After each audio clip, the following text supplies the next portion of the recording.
नमस्कार प्यारे बच्चों, मैं आरती चौहान आप सबका आरती एजुकेशन वर्ल्ड में स्वागत करती हूँ।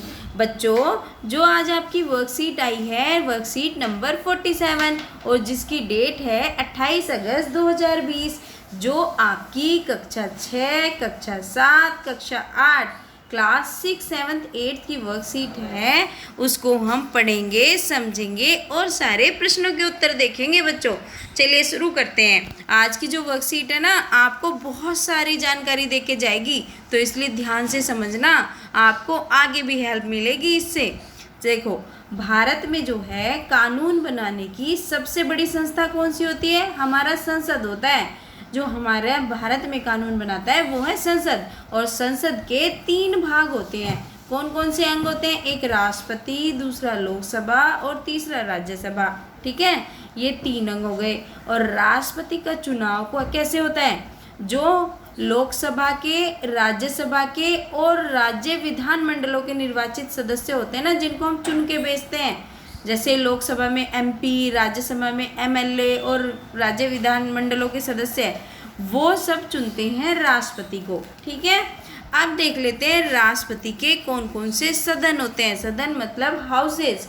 संसद के 2 सदन है, एक होता है लोकसभा, दूसरा होता है राज्यसभा। जो लोकसभा सदन है ना, उसी को हम निम्न सदन भी बोलते हैं, और जो राज्यसभा है उसको उच्च सदन के नाम से जाना जाता है। तो आप इस तरीके से देखिए, संसद के 2 सदन हैं, लोकसभा या निम्न सदन, दूसरा राज्यसभा या उच्च सदन। ठीक है, अब लोकसभा में 545 सदस्य होते हैं टोटल। कितने मेंबर होते हैं? 545, 545। तो इनमें से 543 तो हम लोग वोटिंग करके, आप तो नहीं करते होंगे, आप तो छोटे बच्चे हैं, लेकिन आपके मम्मी पापा करते हैं ना, तो वो चुन के भेजते हैं। ठीक है, और जो 2 बचे हुए हैं, 543 हम लोगों ने कर दिए सबने मिलके, और 2 हैं उनको राष्ट्रपति जी करते हैं हमारे। ठीक है, ऐसे ही राज्यसभा में हम लोग चुनते हैं 238 लोगों को। 238 जो सदस्य होते हैं राज्यसभा के, उनको हम चुनते हैं, क्योंकि कुल यहाँ पे 250 हैं, तो बचे 12 को कौन चुनता है? 12 को राष्ट्रपति जी चुनते हैं। ठीक है, तो राज्यसभा में 12 चुनते हैं राष्ट्रपति, और लोकसभा में 2 चुनते हैं राष्ट्रपति। ठीक है बच्चों, अब देख लेते हैं क्वेश्चंस, जो इसके प्रश्न आए हैं उसके उत्तर। आप अपने लोकसभा क्षेत्र व संसद का नाम पता करके लिख लिए। तो देखिए बच्चों, दिल्ली में कुल 7 लोकसभा सांसद हैं, लोकसभा क्षेत्र में सांसद हैं। तो उनमें से आपके जो भी हैं, आपको वो छांट के इसमें से एक लिख देने हैं। ठीक है, तो जैसे एग्जाम्पल के लिए मैं आपको बता दूं कि मनोज तिवारी, जैसे आपके, अगर आप यमुना विहार या फिर भजनपुरा या फिर खजूरी में रहते हैं, तो आप कौन सा आंसर लिखोगे? Manoj Tiwari, north east Delhi. ठीक है, और अगर आप और कहीं रहते हैं तो आप इसमें से छांट के लिख दीजिए। अगर आप इस दिल्ली में रहते हैं, इधर आपका कड़कट डूमर की साइड, तो आप गौतम गंभीर लिखेंगे। इसी तरीके से जिस भी क्षेत्र में आप रहते हैं, एक को छांटिए, अपने मम्मी पापा से पूछ लीजिए आपका कौन सा क्षेत्र है, अगर आपको नहीं पता, और एक को लिख दीजिए। ठीक है बच्चों, अब दूसरा क्वेश्चन है जो इसमें आपकी वर्कशीट में, पता लगाइए राष्ट्रीय राजधानी क्षेत्र में कितने सांसद और लोकसभा सीट हैं।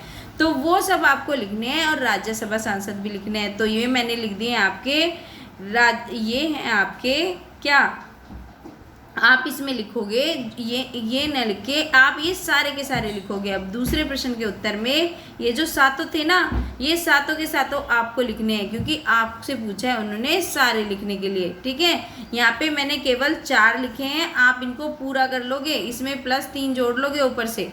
ठीक है बच्चों, और नीचे आपको राज्यसभा सांसद के नाम लिखने हैं, ये तीनों भी लिखने हैं। ठीक है बच्चों, ये हो गया आपके दूसरे क्वेश्चन का आंसर।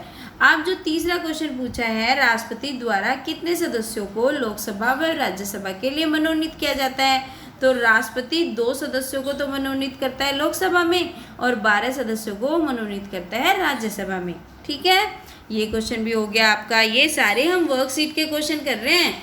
ये देखो यहाँ पे ये रहा, पहला क्वेश्चन कर लिया, दूसरा कर लिया, तीसरा कर लिया। चौथा है पता लगाइए कि भारत में राष्ट्रपति का चुनाव कौन करता है। तो अभी तो हमने पढ़ा था, देखो यहाँ पे आपकी वर्कशीट में ही लिखा है। वर्कशीट में देखो, राष्ट्रपति का चुनाव लोकसभा, राज्यसभा और राज्य विधान मंडलों के निर्वाचित सदस्य करते हैं। तो ये आपका फोर्थ का आंसर है। ठीक है बच्चों, मैंने इसको लिख भी दिया है, आप यहाँ से भी लिख सकते हैं।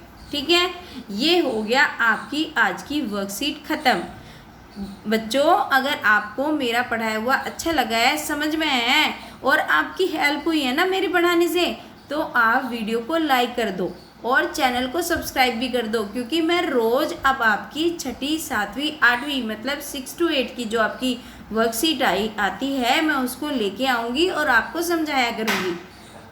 Thank you.